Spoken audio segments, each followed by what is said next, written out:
Assalamualaikum Ustaz, bolehkah mandi junub diganti dengan tayamum karena kondisi sakit? Ya, jadi hukum sudah jelas yang Allah terangkan. Fa in kuntum junuban fatahharu wa in kuntum marda aw ala safarin aw jaa ahadun minkum minal ghaiti aw lamastumun nisa falam tajidu ma'an fatayammamu sa'idan thayyiba. Jadi kalau suatu ketika bapak-bapak, ibu-ibu, ayo ibu-ibu dengerin, sakit, dan saat sakit, sebagaimana keterangan dokter, memang nggak boleh kena air karena luka atau karena kita ngerasainnya lagi demam tinggi. Nah, maka saat seperti itu, mandi jenabah itu bisa diganti dengan tayamum.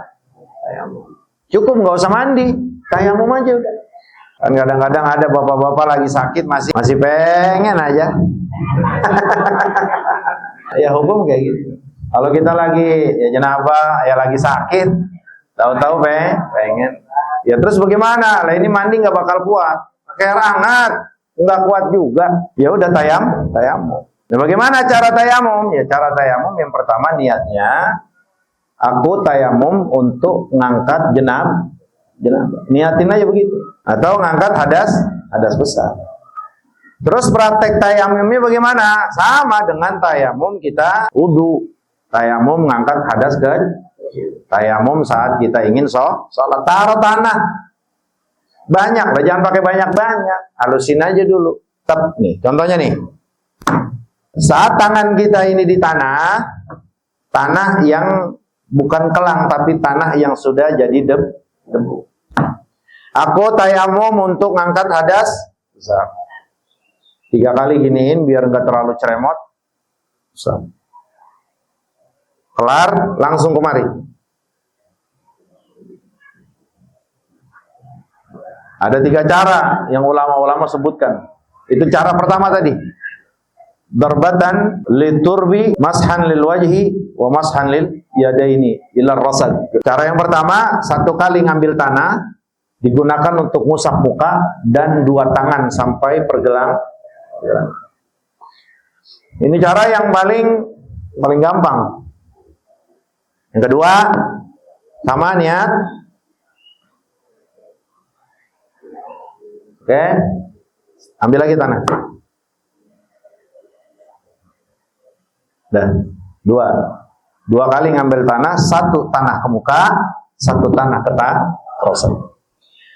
Nah, cara yang ketiga, bahasa mazhab bihi Syafi'iyah, dan ini yang mayoritas ulama-ulama Syafi'iyah. Tanah, usap muka. Kelar, ambil lagi tanah. Ituin. Tambah kemarin. Ini kemarin. Apa sih? Jadi 3 ini pilih mana yang paling enak, mana yang paling gampang. Niatnya bagaimana tadi, Ji? Niatnya aku tayamum untuk ngangkat jenabah. Habis itu boleh hubungan lagi, sholat hubungan lagi. Jadi lah sakit-sakit kayak bandut. Paham nggak? Nah terus nanti kalau udah sehat perlu mandi nggak ya? Kagak usah lah. Kalau sehat mah nanti, kalau kebetulan dia punya jenabah ya mandinya pakai air. Sakitnya lama, Ji, pakai bulanan, ya sebulan tayamum buat ngangkat jenabah, tayamum buat sholat. Inilah kemudahan dari agama. Paham ya?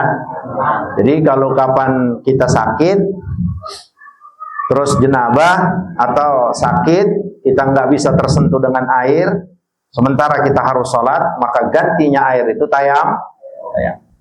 Selanjutnya, untuk tayamum ini per sholat atau sama kayak wudhu, selagi belum batal masih boleh. Nah, ini khilafun bainal a'immah. Ini ada perbedaan di antara ulama-ulama. Kalau mayoritas mazhab Syafi'iyah mengatakan bahwa tayamum dibolehkan li darurah, untuk sebuah lihajatin, untuk sebuah keperluan. Maka tayamum itu 1 tayamum untuk 1 sholat wajib. Zuhur dia tayamum, asar tayamum lagi. Nah, ini pendapat mazhab Imam.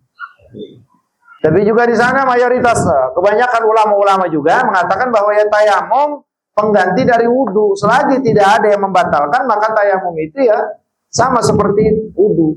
Artinya dengan satu tayamum boleh digunakan untuk sholat atau beberapa sholat wajib. Paham kira-kira? Jadi bapak-bapak, ibu-ibu, kalau saya sebutkan perbedaan-perbedaan kayak begini nih, ya itu yang sering saya sampaikan, nanti kembalikan saja ke kita. Udah aku mau pakai yang begitu, ya udah ada tanggung jawab, Pak. Pribadi Al-Fakir itu nggak asal ngomong, nggak asal ngomong pikiran. Nah, ini semuanya juga berdasarkan penukilan kita dari seluruh a'imah berdasarkan dalil Al-Quran dan Sunnah. Nah, jadinya kayak begini. Dah, gua mah kalau tayamum ya sekali-sekali lah, Johor gua tayamum, asar gua tayamum, ya cakep. Siapa yang berpendapat begitu? Imam Syafi'i dengan mazhab. Nah, gua mah sekali aja tayamum, gua kagak batal ini, terus aja sholat yang lain. Ya cakep, itu ya sama. Mereka ini tidak lain dan tidak akan keluar. Ya ijtihad mereka, ketetapan hukum yang mereka tulis di kitab kitab mereka, semuanya dari Al-Quran dan Sunnah. Nah, itulah yang namanya ahli sun. Paham maksudnya? Ya, iya begitu. Jadi jangan dipanatikin. Lo tayamum kudu lah, jangan. Biasa aja, Pak. Biasa aja. Enggak bakal kafir, Pak, yang begini mah. Karena kalau yang kayak gini buruk semuanya itu, Pak. Buruk. Pakai aja, ambil aja mana yang gampang buat kita. Dengan catatan itu tadi. Ini hukum dikeluarkan oleh orang-orang alim. Orang-orang yang ngerti, yang nukil dari orang-orang alim, bukan berdasarkan otak dia, pikiran dia. Paham ya, Pak?